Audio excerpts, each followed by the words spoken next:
ខាងក្នុងដែលមានឯកសណ្ឋានពណ៌លឿងវគ្គផ្លាកលេខ123ស្រីស្រស់គៀនជ្រៃបារមីតេជោដែលអញ្ជើញមកពីវត្តគៀនជ្រៃស្រុកកំពង់ធៀមខេត្តកំពង់ចាមដែលមានឯកសណ្ឋានពណ៌លឿងចំណែកឯខ្សែទឹកខាងក្រៅទូកវគ្គផ្លាកលេខ124ព្រះច័ន្ទកុមារថេរាសែនជ័យបាទថេរាសែនជ័យដែលអញ្ជើញមកពីវត្តកំពង់ស្បូវប្រាសាទសម្បូរខេត្តកំពង់ធំខ្សែទឹកដែលមានឯកសណ្ឋានពណ៌លឿងខ្សែទឹកខាងក្នុងនិងខ្សែទឹកខាងក្រៅទឹមគ្នានៅឡើយទេបុប្ផាជ្រោយថ្មនិងបារមីដេជោគៀនជ្រៃបាទប៉ិនគ្នាជាមួយនឹងប្រចាំកុមារថេរាសែនជ័យបាទសូមមេត្តាជូននីតិនេះទៅគណៈកម្មការបច្ចេកទេសបាទសម្រាប់ប្រចាំកុមារថេរាសែនជ័យទូចាលោកនាងបងប្អូនដែលកំពុងតាមដានទស្សនាទីនេះគ្រប់ក្រុមអានយើងខ្ញុំសូមជម្រាបបន្តទូពិសេសចាគូទី62ស្រីស្រស់គៀនជ្រៃចាបារមីជួបានដូរទៅខ្សែទឹកខាងក្រៅវិញម្ដងហើយមានឯកសណ្ឋានពណ៌លឿងរីឯព្រះច័ន្ទកុមារថេរាសែនជ័យបានដូរទៅខ្សែទឹកខាងក្នុងវិញម្ដងហើយព្រះច័ន្ទកុមារថេរាសែនជ័យគឺថាខ្សែទឹកខាងក្នុងចាមានឯកសណ្ឋានពណ៌សប្រណាំងជាមួយនឹងស្រីស្រស់គៀនជ្រៃបារមីជោមកពីខាងគៀនជ្រៃក្រៅចាកំពុងសៀមកំពុងចាមសម្រាប់ស្រីស្រស់គៀនជ្រៃបារមីតេជោបដូរទៅនៅខ្សែទឹកខាងក្រៅវិញម្ដងហើយស្ថានភាពហើយលើខាងលើមើលទៅឃើញថាមានចាញ់កងព្រះច័ន្ទកុមារថេរាសែនជ័យហ្នឹងតែព្រះច័ន្ទកុមារថេរាសែនជ័យមកពីខាងកំពង់ស្បូវប្រាសាទសម្បូរចាខេត្តកំពង់ធំឆ្លងផាត់កងពាន់ទី2ហើយនៅសល់ប្រមាណ150ម៉ែត្រទៀតដល់ទីព្រ័ត្រខ្សែទឹកខាងក្នុងនៅតែមុខគឺទូកព្រះច័ន្ទកុមារថេរាសែនជ័យខ្សែទឹកខាងក្រៅក៏មិនបងអង្គដែរគាត់ចាក់យកទូ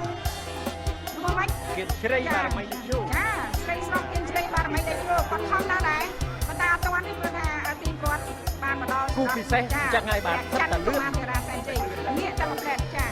ងាកដល់ប្រែតហើយនៅក្នុងឱកាសនេះខ្ញុំសូមសម្ដែងការថ្លែងអំណរគុណយ៉ាងជ្រាលជ្រៅជូនចំពោះឯកឧត្តមនាយទាវិញលេបវិជាការក៏គាត់ជើងទឹកតែម៉ៃយុវជនសវជ័យបារមីគង្គគានៅថវិកា$500បាទឧបត្ថម្ភក្រុមការងារបាទ$50បាទសូមអរគុណគូទី62បានមកដល់ខ្សែព្រាត់ហើយឥឡូវនេះសូមសលេចទៅមើលគូទី63គូទី63ក៏ជាគូពិសេសផងដែរហើយក៏ស្ថិតតែទូកដែលមានលបឿនលឿនរួមទាំងសម្រស់បាទរួមទាំងសម្រស់និងចលនាលបឿនរបស់ទូកពិសេសស្ថិតតែជាទូកដែលគួរឲ្យចាប់អារម្មណ៍គួរឲ្យគយគន់យកតែមែនទែនខ្សែទឹកខាងក្នុងសម្រាប់គូទី63ដែលពាក់ផ្លាកលេខ123គឺ123ស្រីស្រស់គៀនជ្រៃបារមីតេជោស្រុកមុខកំពូលខេត្តកំពង់ចាមខ្សែទឹកខាងក្រៅឯកសណ្ឋានពណ៌លឿងមហាគ្រុឌ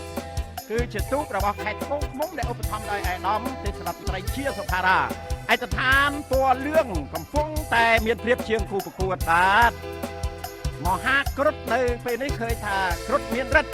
កំពុងតែសម្ដែងរិទ្ធហើយក៏ប៉ុន្តែស្រីស្រស់គៀនជ័យបារមីតេជោក៏បន្ថែមដែរតែมันអាចទទួលជ័យជំនះទៅលើមហាគ្រុឌនៅជើងទី1សម្រាប់ទិវាទី2ផងដែរស្រីស្រស់គៀនជ្រៃបារមីតេជោគឺស្រុកមុខកំពូលធ្វើការកែតម្រូវឲ្យត្រូវទៅតាមចានាមរបស់ឯកឧត្តមអ្នកថ្នាក់ដឹកនាំដែលបានឧបត្ថម្ភទៅលើទូកចាក់ពិសេសតែសូមអរគុណឯកឧត្តមសុខាដែលជាអ្នកតំណាងរាជនៅខេត្តតាកែវគូទី63បានបង្ហាញលបឿនមកមុខព្រះពន្លាជ័យហើយគូទី63ខ្សែទឹកខាងក្នុងមហាគ្រុឌដែលជួយមកពីខេត្តកំពង់ឃ្មុំដែលកំពុងតែមានព្រៀបខ្សែទឹកខាងក្រៅស្រីស្រស់គៀនជ្រៃបារមីតេជោខេត្តកំពង់ចាមពេលនេះឃើញថាគូទី63ជ័យម្នះបានទៅលើមហាគ្រុឌដែលឧបត្ថម្ភដោយអាដាមជាសុខារ៉ាចំណែកឯស្រីស្រស់គៀនជ្រៃបារមីតេជោខេត្តកំពង់ចាមឧបត្ថម្ភដោយអាដាមដេងនិងលោកអាចារ្យអានម៉ាន់តាអោបតែគូសែនជ័យបារមីកំពុងស្បៃបានដូរទៅនៅខ្សែទឹកខាងក្រៅវិញម្ដងហើយឧបត្ថម្ភដោយ